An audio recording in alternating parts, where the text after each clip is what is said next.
Okay, I'm just continuing the lecture from last time, so let me remind you where we were.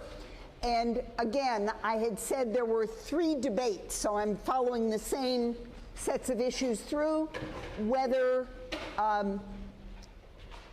socialization creates unitary or modular, whether essentially the consciousness or the brain or social experience creates sort of a unitary self versus modular kinds of human beings that have different parts that basically do different things and get activated in different situations.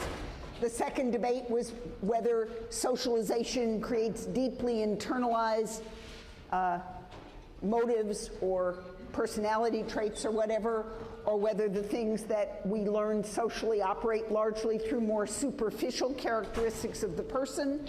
And the third debate was whether, or it's not really just whether, it's which aspects of socialization are enduring and permanent and which are malleable.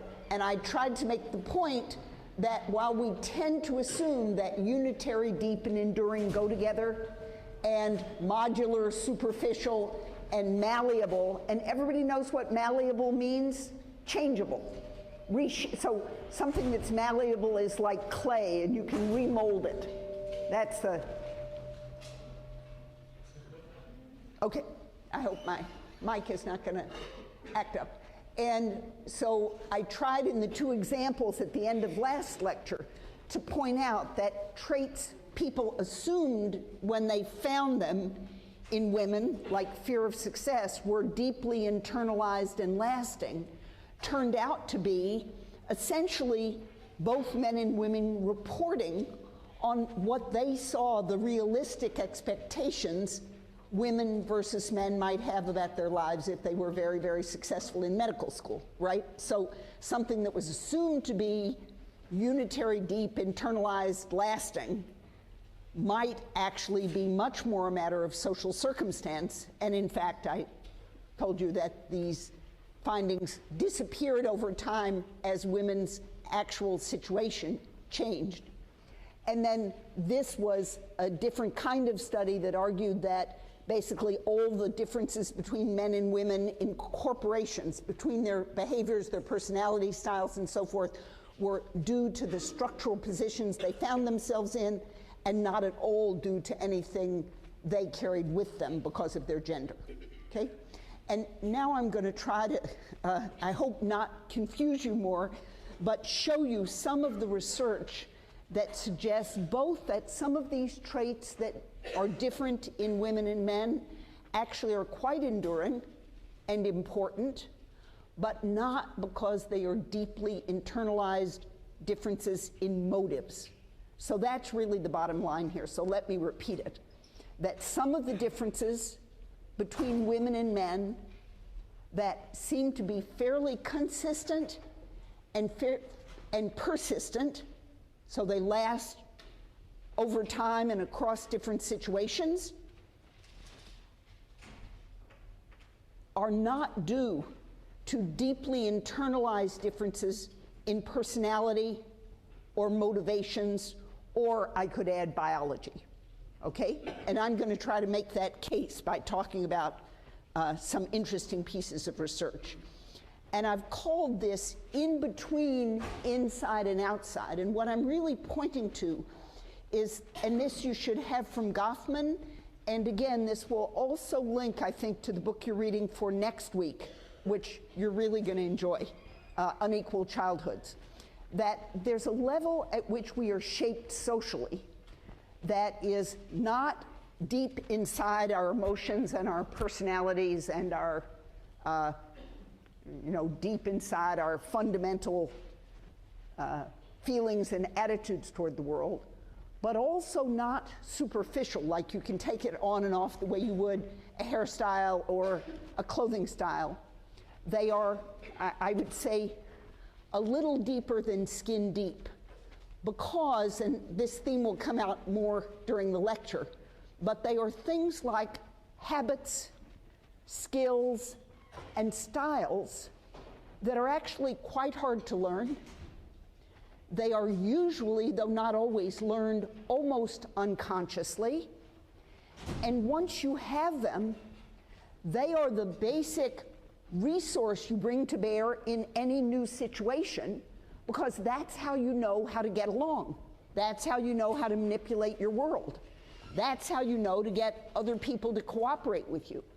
And so I'm going to argue that styles, skills, and habits are really much more important than we usually recognize in shaping behavior consistently over time. Then I'm going to look at the importance of identity, which is a feature that's more deeply anchored, but, and I'll try to make this case, doesn't always have consistent effects across situations. And then I'm going to look at some of the differences in men's and women's situations that might account for some of these differences in styles, skills, habits, and the way identity works.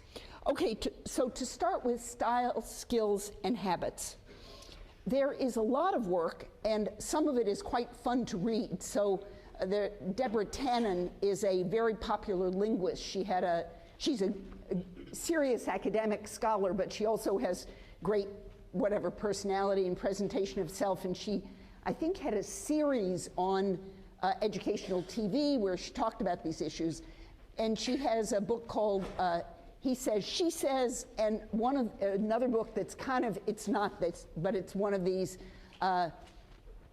women are from Venus, men are from Mars kinds of books. But what she looks at are the different conversational styles of women and men. And a sociologist named Candace West has looked at a very similar phenomenon. So how do women and men talk differently? And what Candace West did was, in a student coffee house, she surreptitiously recorded conversations between women and men. And these were often boyfriend-girlfriend pairs, but they could have been just friends. And it turns out, and some of you will recognize this, that not always, this is not true of everyone, but typically, while women are talking to someone, they make a whole series of sounds that are approving, reassuring, agreement. So they basically are going, oh, uh-huh, oh, uh-huh, uh-huh, oh, yeah, yeah, uh-huh, oh, wow, yeah, uh-huh. Response, response, response. So encouraging the other person. Essentially, you just told me something, a little more, a little more, a little more. Men, when they are engaged in a conversation, even one they are actually listening to, often delay responding. So the young woman, these were recorded conversations, again, of students about your age. The young woman is talking, and she may be saying, oh, and I just had so much fun this weekend.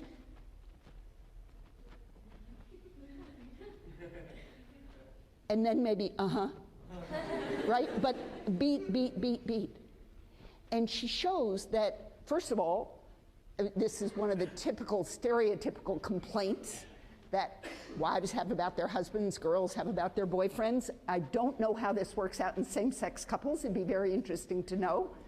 Actually, that'd be if somebody could do that research somehow, that would be a huge contributor. That is, when it's two men, do they both act like men? So one says something and the other one delays 3 seconds and then grunts. Or does one of them or both take up the role of going uh-huh, uh-huh, uh-huh, and being very encouraging? But these differences they actually create consequences, because that delay of several beats in response is often interpreted as disapproval. So the young woman will say, ooh, I heard about this really good movie and it'd be very fun to go. Uh-huh. And she says, okay, but if you don't want to go, I mean, we don't have to go. Uh-huh. And so the difference in stylistic pattern turns out to be very consequential. It is related to some other things, which is that all female conversations tend to jump around a lot and be on lots of different topics, but with lots of this encouragement. And male interactors tend to be more, I don't know what to call it, business-like. That is, they communicate from point A to point B to point C, and then they're done. There's also a lot of data. Women like talking on the phone more than men do. And then I'll use some of the Deborah Tannen ones, which slip a little bit from linguistic differences to other differences, but I can't resist talking about this one, which she does talk about, which is women appear to enjoy asking for help. So if you are lost, you surely have had this situation, or you probably don't now that you have GPS, actually. A very important sex difference might disappear. But I don't know if you've heard the joke about why did Moses and the Israelites wander in the desert for 40 years? Because Moses didn't want to ask for directions. Okay, and that is in fact, typical difference, that women don't mind appearing helpless, and so they willingly ask for directions or ask for help or ask for advice, and men resist. Again, not everyone, but typically, men resist asking others for advice. And there's all sorts of speculation that it makes the man feel one down, whereas women are busy affiliating, and so they don't mind that experience. But in any case, you really do get different styles of talk, and again, they turn out to have real consequences in the form group interaction takes. The second is a fascinating finding, and this has to do with these cooperation games that social psychologists love to run, and the old game is Prisoner's Dilemma, and that's the one which I'm sure you already know about in principle, but it's called Prisoner's Dilemma because it's like in a cop show where you have two people who've been arrested who you believe committed a crime together, and you put pressure on each one of them saying, whoever breaks first and tells me what really happened is going to get off with an easy sentence, and the one who holds out and keeps lying about this is going to the slammer for life, right? And so if both people hang together and neither of them breaks and talks to the cop, they both get off, because the cops can't prove they did it. So cooperation is the smartest strategy. But if you think the other person is going to rat on you, or in the cop shows at least, the police lie and claim the person has already ratted on you, then you are much better off to be the first one to break and tell the police what really happened and let the other person go down. So that is the classic structure of a prisoner's dilemma game. When social psychologists run these, they run them as systems of joint payoffs. So it's usually done with money or something like money. And the idea is that, and you can vary how big the difference is between cooperating and not cooperating. So if you cooperate, you each get $5, but if one of you basically betrays the other will get none, and you will get 10, something like that. So, and you can vary those benefits to make cooperation the best strategy, non-cooperating at all different levels. What turned out that when they were running these experiments a couple of decades ago, and I don't know what the current situation is, men behaved in what you would call a rational way. That is, they, depending on what the payoffs were, they cooperated, or non-cooperation is called defecting. So they cooperated or defected pretty predictably, depending on what the rewards were for cooperating versus defecting. Women appeared not to behave rationally according to the way the experimenters were thinking about the study design. Why? The way women behaved was that if the other person in the game behaved cooperatively toward them, they would then, in the next round or the next round or the next round, even if the payoffs for being essentially mean to that person were huge, they would keep cooperating. So once the other person, in other words, had been I'll use the term nice, then they would sacrifice big payoffs in order to keep the solidarity going. And if the other person had defected on them in the first round, because that was the structure of the payoffs, they would non-cooperate even when it hurt them, right? So essentially, they were nice if the other person was nice, and they were not nice if the other person was not nice.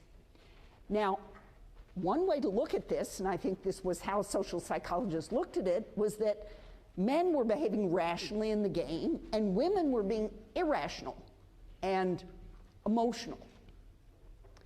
But in fact, another way to think about this is that the men took the game very seriously. They stayed inside the game.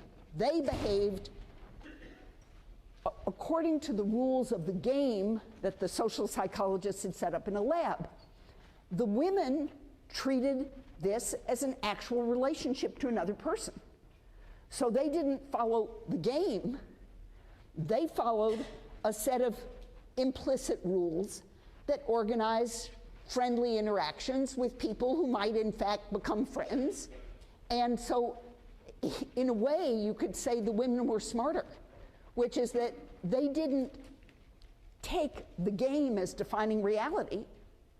They took the relationship, which after all, you are there with another person having an actual interaction, and they interacted. So it's a difference in style that was quite consequential, or a difference in expectations, or a difference in, I don't know, even quite know what to call it, but the level at which they entered the situation and their willingness to kind of suspend the interactional reality in favor of a formally defined reality versus their defining the interactional reality as what was real. So I think what you would say is the women were more likely to define the interactional reality as real. The men were more likely to define the game as real.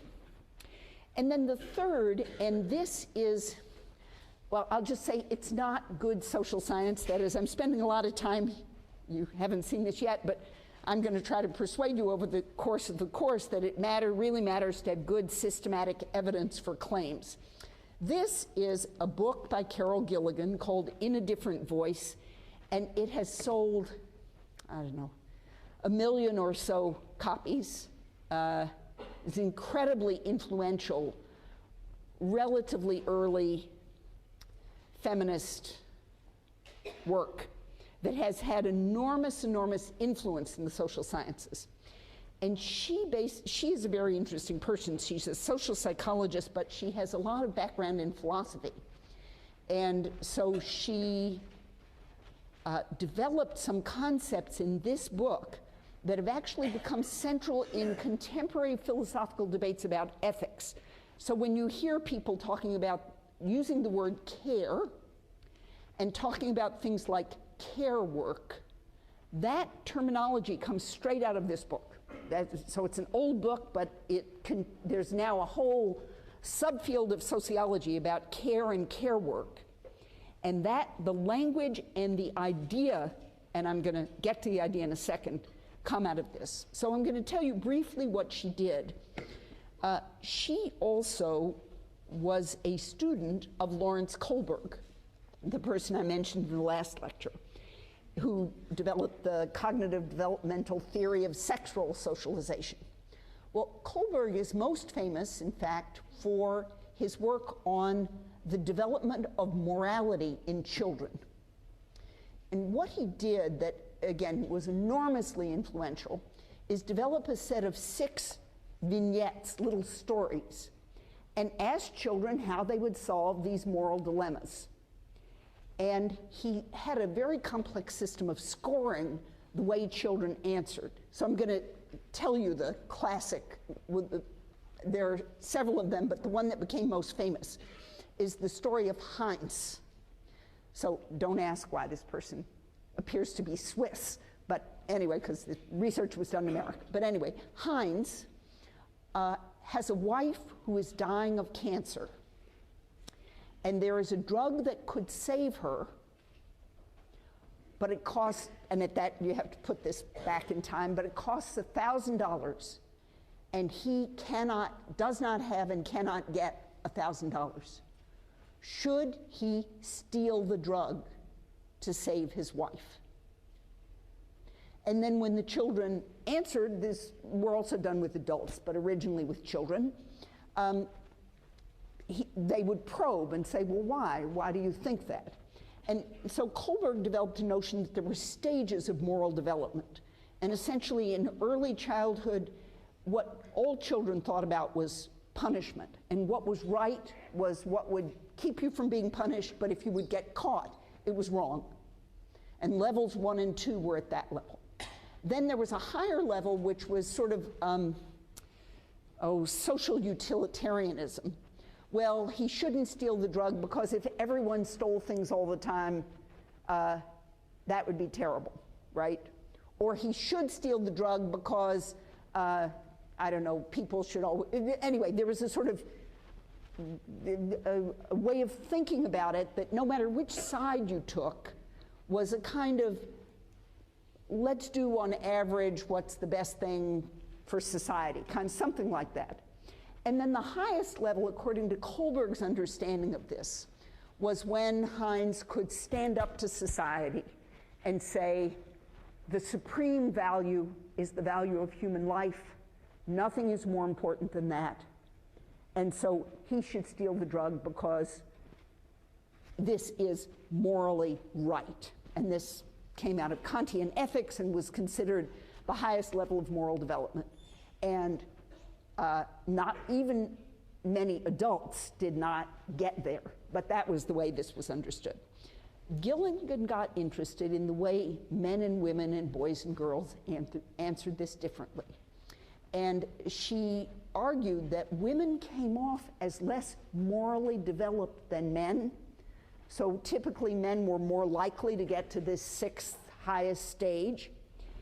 But she argued that was because there was essentially a masculine bias built into the whole way the thing was set up. And so I'm going to read you a little bit of her book because, and again, you remember the story, so Heinz, the drug, the wife is going to die if he can't get the drug and he can't afford it. And she compares 2 11-year-old children who answered these questions, and these are both kids from privileged backgrounds. This was done in Cambridge, Massachusetts, where she was at the Harvard Ed School. And so these are, you know, privileged kids who are very sure of themselves, and they sound like little grown-ups to me. But anyway, so she says, Jake, at 11, is clear from the outset that Heinz should steal the drug. Constructing the dilemma, as Kohlberg did, as a conflict between the values of property and life, he discerns the logical priority of life and uses that logic to justify his choice. So here's what Jake says. For one thing, a human life is worth more than money. And if the druggist only makes $1,000, he is still going to live. But if Heinz doesn't steal the drug, the wife is going to die. And the interviewer asks, why is life worth more than money? Because the druggist can get $1,000 later from rich people with cancer. But Heinz can't get his wife again. Why not? Because people are all different.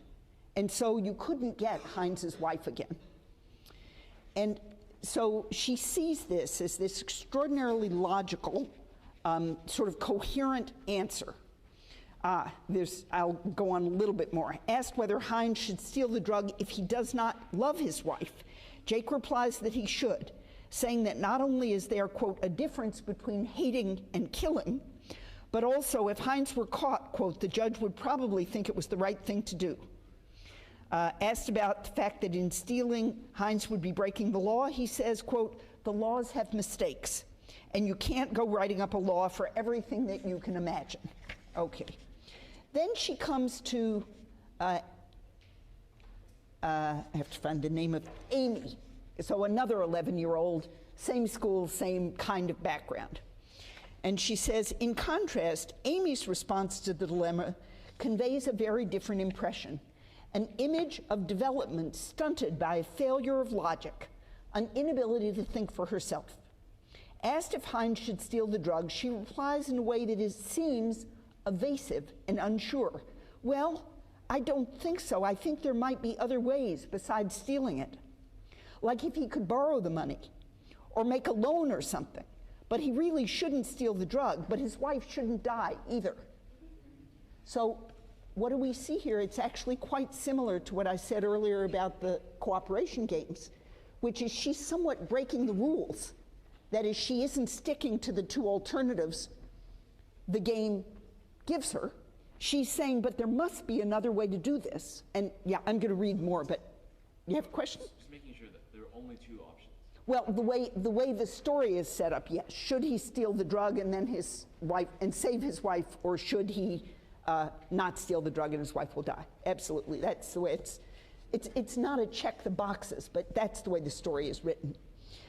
Asked why he should not steal the drug, she considers neither property nor law, but rather the effect that theft could have on the relationship between Heinz and his wife.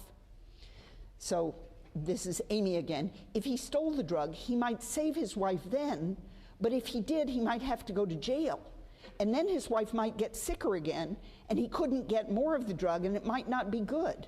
So they should really just talk it out and find some other way to make the money.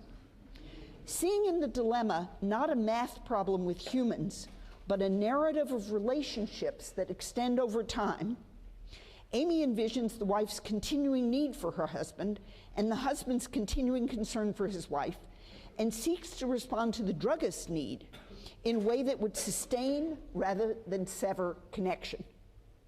Right? So these people are going to continue to need the druggist. The druggist is going to continue to need to be there selling the drug. The wife is going to continue to need her husband. The husband is going to continue to need to care for his wife. And just getting the right answer might wreck the larger set of relationships on which everyone depends. So,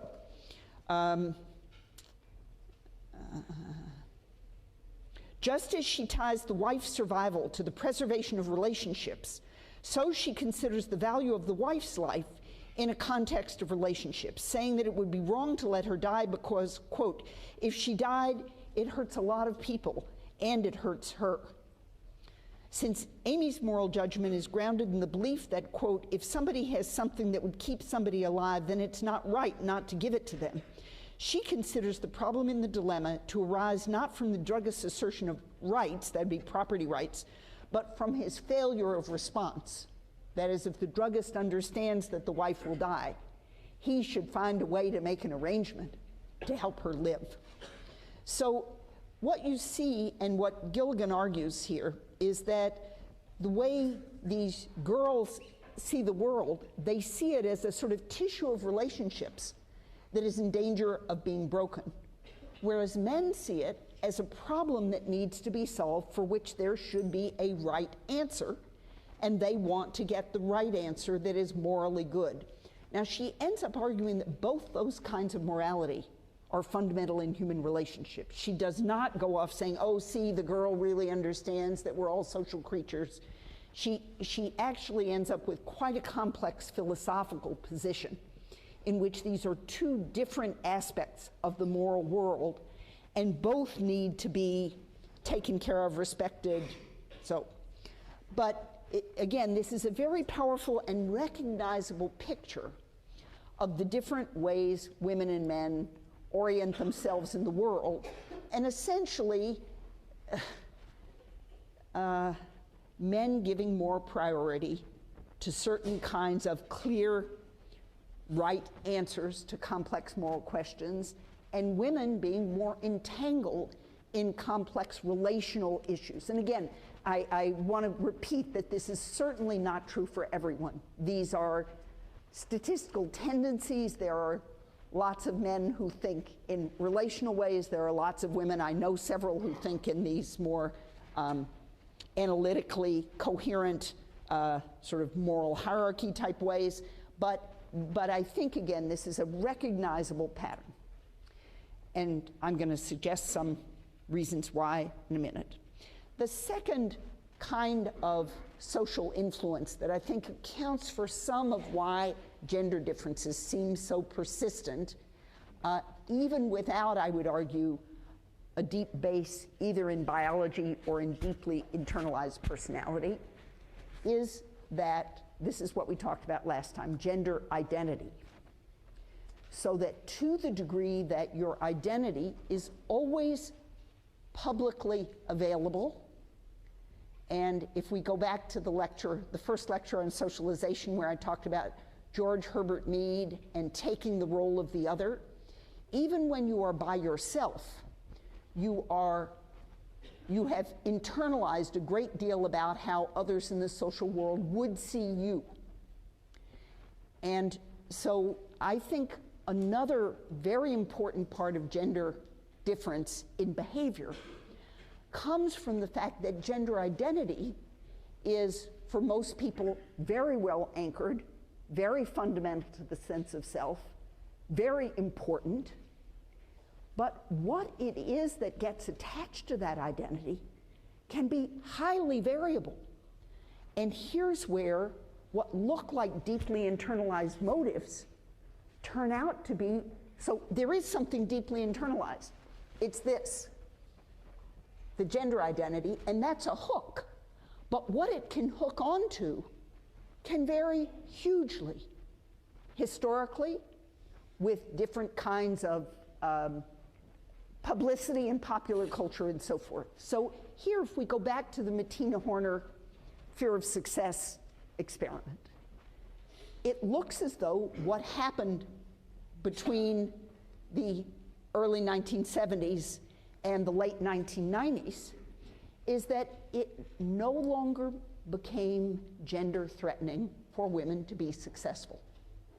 So that you could still feel, women could still feel sexy and female and whatever else was important to them about being gendered beings and be first in their medical school classes. Indeed, we know that increasingly, just to take the stereotype, doctors no longer marry their nurses or their receptionists.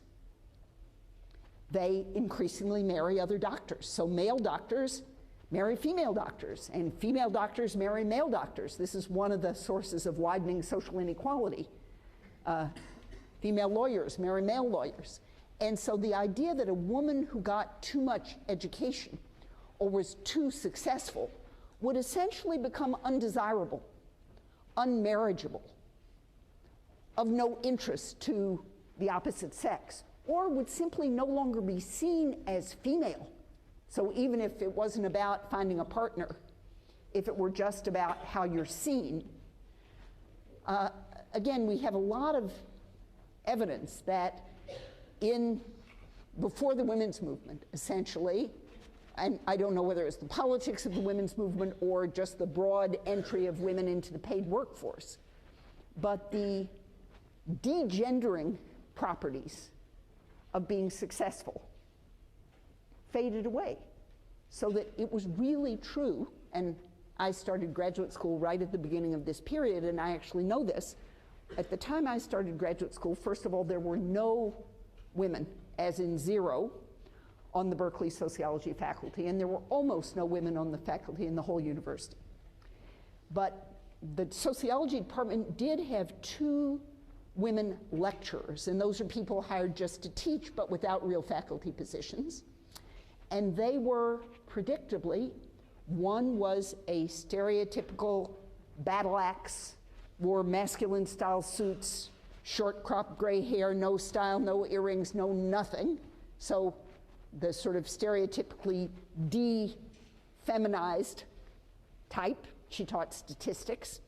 And the other bad stereotype was a totally hysterical person who seemed to have no concept that she could be competent, in control, have mastery. She was very smart, actually brilliant, but she had this kind of massive black curls that hung down her back in a way that really wasn't appropriate to her age, and she was late all the time, and she could never get things done all the time, and she was always in crisis all the time, and making her being in crisis a public scene. Those were the kinds of way you could be a woman and be an academic. And there just weren't any ways to be, quote, normal as a female human being and be an academic. They just weren't. And partly, again, the hysterical one with all the black curls and so forth, she had waited, I think she didn't go to graduate school till her kids were older and she was in her 40s already, and then she, being a graduate student, made her very poor and she couldn't, you know, keep up with all her obligations. I mean, there were sort of objective reasons, but the main thing is that culturally, there was no way of reading an identity as both female and professional that worked. That was a feature not of people's inner psyches. That was a feature of the world. That's why men said that John was going to be men and women said that John was going to be incredibly successful if he was #1 in his medical school class, and men and women thought that Mary was going to be unsuccessful, right? And that is part of what changed. And I want to basically talk briefly. How many of you have ever seen Beauty and the Beast? Oh, good, wonderful. Well, those of you who haven't, it's probably not in Moffat, but you should rent it or something. It's a beautiful Disney cartoon that I watched many, many times with my children. And what's cool about it is that it very, very strongly signals this recoding of gender identities, particularly for men. So in a way, if you remember the story, and again, this is not the real Beauty and the Beast, this is the Disney version. Beauty is incredibly beautiful and all men want her, but she is a feisty, fiery personality, not a sweet bubblehead, and she's very intellectual, so she's always reading a book. And the men can't understand, why is she reading a book? Why isn't she paying attention to them? And meanwhile, there are these stereotypical blonde bubbleheads who are always chasing after the men and not having a thought in their head, and they're not nearly as attractive as this incredibly passionate but strong-willed but smart intellectual beauty. But the really interesting gender trick is played on the masculinity side. So the anti-hero, and anybody, Hans? What's his name? What? Gaston. Oh, Gaston. Yes. How could I forget? Okay. Yes. Is a huge, over-muscled, square-jawed, huge steins of beer drinking, violent hunter, you know, heads all over the walls of animals he's killed, a hulking Hulk. But actually, as he goes by a mirror, he looks in the mirror and kind of simpers at himself because he thinks he's so cool, right? So his masculinity is big, bad, and brutal, but hollow. And the beast, who is a beast, ugly and so forth, although he gets transformed into a blonde god at the end, but let's not go there. I always felt that was like such a betrayal of the real themes. But anyway, so the beast is ugly and has deep inner pain and has captured beauty and so forth. But why does Beauty fall in love with the beast? Because he is gentle and nurturant. So the critical scene in the film is one in which he's kneeling down trying to feed birdseed to these little birds. And he does something awkward. I can't remember if he drops something or he scares the birds, but at any rate, he does something lovably awkward in his attempt to be nurturant and gentle. And that's when she realizes that he's the one she really loves. He's the true mensch, to use the expression for a real man who's a real human being. And so what this is doing, it's not telling you don't care about your gender identity. It's not telling you that at all. It's telling you your gender identity can be fulfilled. You can be a real man by being gentle and nurturant and loving and honest and true and kind and taking care of your children. And it's telling women you can be a real woman by being strong and assertive and smart and successful. And that is the way in which external culture, not the deep motives you learned when you were a baby, but changes in the wider set of social signals around you can radically transform your behavior. Not because it's transformed something deep inside. The deep inside thing has to be there. You have to care about your gender identity for this to work. But that itself can be a lever for radical changes in behavior and social experience. And we've seen this across not just Beauty and the Beast, but another example I won't go into here, but is the degree to which women have learned to play competitive sports. And that learning, now I don't think anybody's done a really good book on college team sports and whether the way they're played is how much these factors, the cooperation competition thing, alter the way sports are played. So do women who win, for example, try to reassure or comfort the person they just beat in a way that men would not? And I don't know whether that's true or not. Although in male sports you also see, I mean, gender is just fascinating, and the degree to which, earrings have become appropriate garb for men. I mean, when I was a child, my father wouldn't wear any jewelry at all because he thought it was unmasculine. And I don't know now that may show he had some worry about being sufficiently masculine or whatever, but the idea that men would wear earrings was absolutely unthinkable. Absolutely unthinkable, say 40 years ago. And now it's become standard gear for many, many men. And for athletes, they, all of them have big diamonds, and I mean, that's just become the standard thing. So I guess what I'm saying is that the behaviors can shift very dramatically because what things signals about the self can be recoded, right?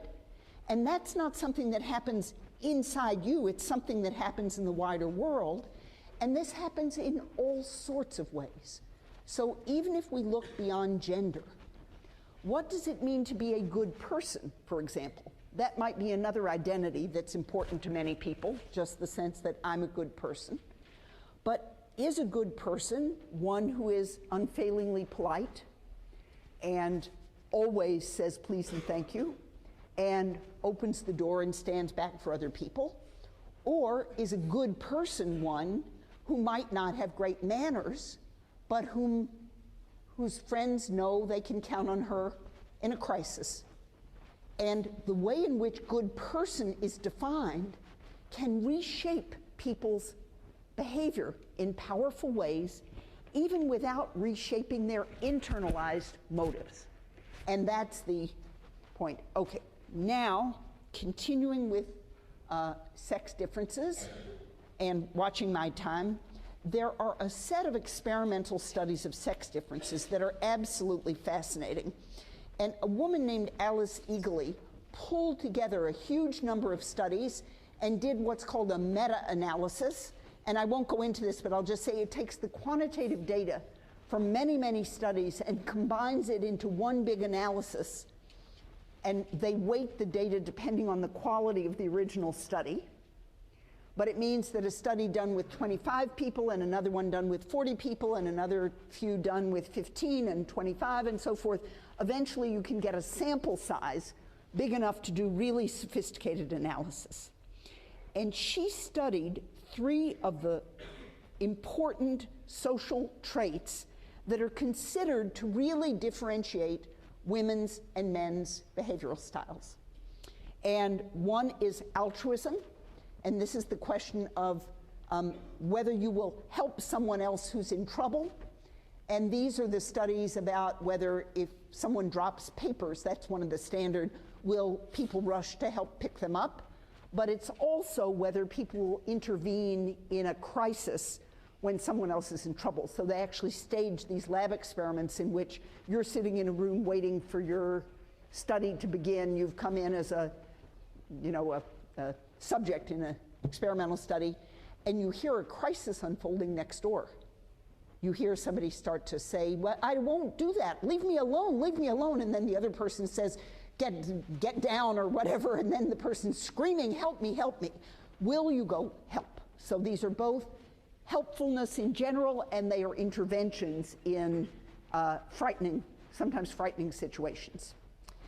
And what she found is that women are, on average, less likely to help than men are, but that effect is almost completely determined by how scary the situation is. So it's not that women want to help less, it's that women literally lack the skills to help. Meaning that it's not true of everyone, but most women have never been in a fist fight. I used to think about this. I wouldn't know how to ball my hand up to hit anyone. I'd probably just get my fingers broken. I mean, I literally have never had an occasion to have to hit anyone, and I've never done it, and I don't know how to do it effectively, and I never took a self-defense class, which is really bad. And so I would be frightened to enter a situation, whereas many men, even if they do not themselves have a violent bone in their bodies, have in elementary school and high school had to defend themselves. And so many, many men have an actual experience of physical conflict to draw on as a skill they need in order to intervene. So the difference is heavily dependent on the difference in skills. The second set of studies are studies of aggression. And here, aggression can be measured in many different ways. And it turns out that women are less aggressive than men, as you would predict from everything we believe about gender, except that the difference largely disappears if the form of aggression so they measure aggression in many, many different ways, but one of them is your chance to basically ding someone else's score on a test or something like that. And if women can be aggressive in a way that will not get them in trouble and will not be defined as having been antisocial. So essentially, they're the ones checking on the other person on behalf of the teacher or whatever, they end up being just as aggressive as men. So the suggestion is that it's they're sensitive to aggression being seen as socially inappropriate, right? But they don't have any less motive to be aggressive than men. So what restrains them is both if they lack the skill to be aggressive, so in a physical conflict they won't, or if it is seen as socially inappropriate behavior that could reflect badly on their gender identity. And then the third set of studies is the most fascinating, and these are studies of empathy. And the way they usually do this is that they put people in a lab situation, and then they show them a film of a baby screaming in tears or somebody being hurt, and they measure their physiological response to the suffering of others. And that's empathy, how much you suffer when you see others suffering. Well, it turns out that if you ask men and women how they experience other people's discomfort, women claim to be much more upset than men. So the crying baby, the person being injured, the car crash, the injury on the football field, sorry. Women will say they're more upset than men. If you put people in a group setting, so they're all wired up to these physiological meters, but they're a mixed group in a room, the difference is reduced. So women are still slightly more empathetic than men, but the difference is smaller. But if you put people by themselves so no one else is observing them, the physiological difference disappears. So essentially, how public the behavior is, how much it fits your role, and how much it ties into your skills turn out to drive these very important differences. So I'm not arguing the differences aren't real. They're very real. And they're out there and they shape different behaviors every day. I'm just arguing that where the differences are located is not in the deepest part of people's motives, but in their internalized understanding of the expectations other people have of them, and the style, skills, and habits they've developed over a lifetime. Okay.